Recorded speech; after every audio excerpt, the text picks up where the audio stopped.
Welcome to Trading Lounge and the Bitcoin Ethereum report for the 29th of May. And we've had these move down, so I want to talk about that a little bit and look at the different options that we've got.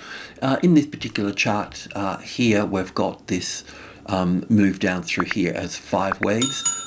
So in this case, we'd be looking for a B wave back up here, and it has pulled up, but it hasn't pulled up in 3 waves. It's pulled up in 5 waves, so it can't be the B wave at this particular point. It could be, and we've got 5 waves associated with this move here coming down to the low, so I'm quite comfortable with this. So if I look at it on the hourly chart and look at down here as well, an ABC to this point here, a slightly different pattern with an A and a B and a C wave here, then we can look at this move to the upside here in 5 waves. So we've got 5 waves of 1 and 2 and 3 and 4 and 5 here, and then we could view this one here as the A wave, an A and a B and a C here for wave B, and then 1 and 2 and 3 and 4, and then coming down for wave 5 here. That will bring us down into around 2-2 here, 2-3 in that space for this particular move here. So in this case here, we're looking at a bullish move to the upside, but we'll need to get evidence of this. So between 2,000 and 3,000 we've got 2,500, so that's a medium level, and you can see that it's a balance point within all of this particular pattern here. Yes, the 2,000 and the 3,000 have pegged highs and lows, but this is really the center of it here.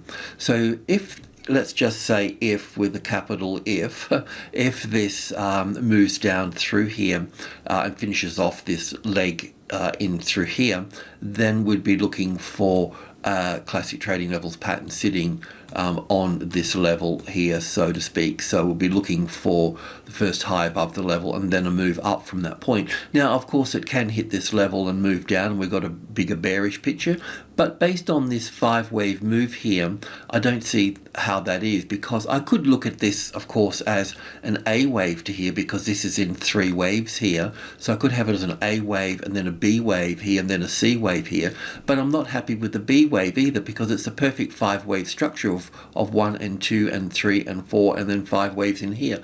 So I don't have any problems. I can't call this a B wave here unless I call this the A wave here, and this an A and a B to here, and then a C wave here for the B wave to be over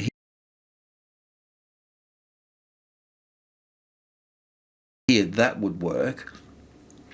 So yeah, it's possible at that point, I guess. So it's possible to have this as a C wave over here, but anyway, let's just see how that plays out here. So really what I wanted to talk about here is that for the bulls there is hope based on this 5 impulse wave to the upside with an A and a B and 5 waves in this move through to here. We can have a look at this on the tick chart. I think I did that.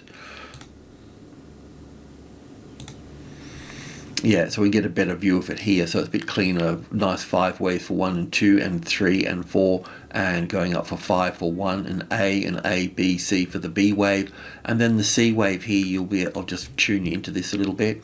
So we've got 5 waves in this move here and this move here, and down here for the 3rd, the 4th, and it looks like we've got 5 waves here, so we'll be looking at this as a 3rd wave, so 1 and 2, and the 3rd wave still unfolding here, so there'll be a 4th and a 5th wave coming down here to make the 3rd, and then the 4th and then the 5th. So we could label it like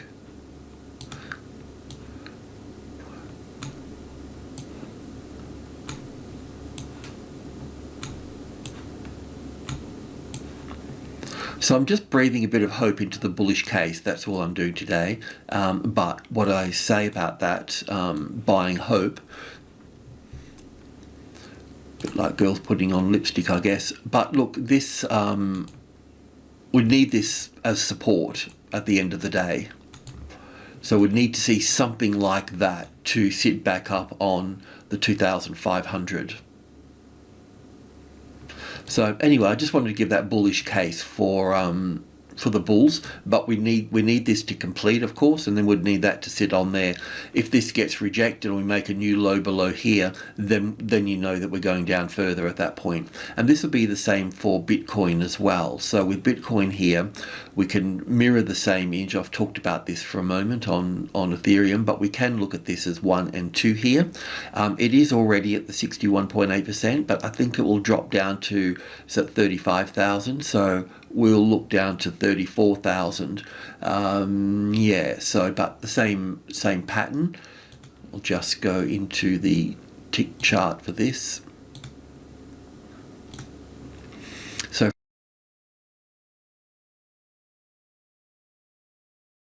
from the low here as 1 and 2 and 3 and 4 here and 5 here for 1 and an A and a B, and then coming down for the C wave here of 1 and 2 and 3 and 4, and much the same case as well. So coming into the 34, 33 sort of area here for this. So it needs to finish, these 5 waves need to finish here and then move up from that point. Now it will move up anyway to start with, so don't get excited because of the end of this impulse wave here. So what it can do is it can move from this B wave top, say we get the low in here, so then you would have to move back up above the 36,000 as the support, because if this is wave 1 down here and 2 here and 3 down here instead of wave C, well then this will be a wave 4 coming back. So the 36,000 will be important, and you'd want that as support to prove that it's bullish at that point. Okay, so just remember that. On the sort of other sort of counts that we can look at this on the 1 hour chart here, we'd been noting this as a triangle pattern in here as well. But in this case with Bitcoin, I can do that because we've got 3 waves to this point. We've got 3 waves here as an ABC to here, then this move here overlaps the top of wave 1. It doesn't do that on Ethereum, so I don't particularly like using it here in this case, but it's possible as an A and a B and a C, D and E here for this. It's also possible just to have this wave 4 sitting here. Well then I'd have to put this over here for this as an A wave just into this point, an A and a B and a C here for the B wave, and up for the C wave for wave 4, and then moving down lower in that case. And that would bring us down, you know, below this low here at 30,000, so we could be looking at 25,000 for that. So that's possible. So what I was looking for yesterday is, as you know, just sort of a little bit of hope with support on top of the 40,000. We haven't got that. So we either need to look at wave 4 being here, wave 4 being here, or we can go back to the having this up here as 1 and 2, and there's a very good case for that for Ethereum, so I don't see any reason it can't transpire into Bitcoin as well. But we need this to, it will pull through the 61.8% to finish off in here somewhere, but then we need it to move up, and we know that we want to see it sitting above that 36,000 at that point, you know, as support, because this here could turn into 1 and 2 and 3 and 4 and 5 and move down further from this point. So let's just see how this plays out here for this and Ethereum, bringing Ethereum across here again in this last possible leg. Here's the A wave and ABC for the B wave, and then looking down here, counting this down. So you will be able to count this down over the weekend, and we'll just see if it gets back up on this space here for that. Alrighty, I just thought I would make this extra video just to shoot the breeze about it, because it wasn't going according to plan as such. There was risks all over, and there still is risks all over, but we need to work through all the counts, and my job is to present the counts, and that's what I'm doing. So let's just see how this unfolds. Alrighty, thanks for tuning in. Cheers.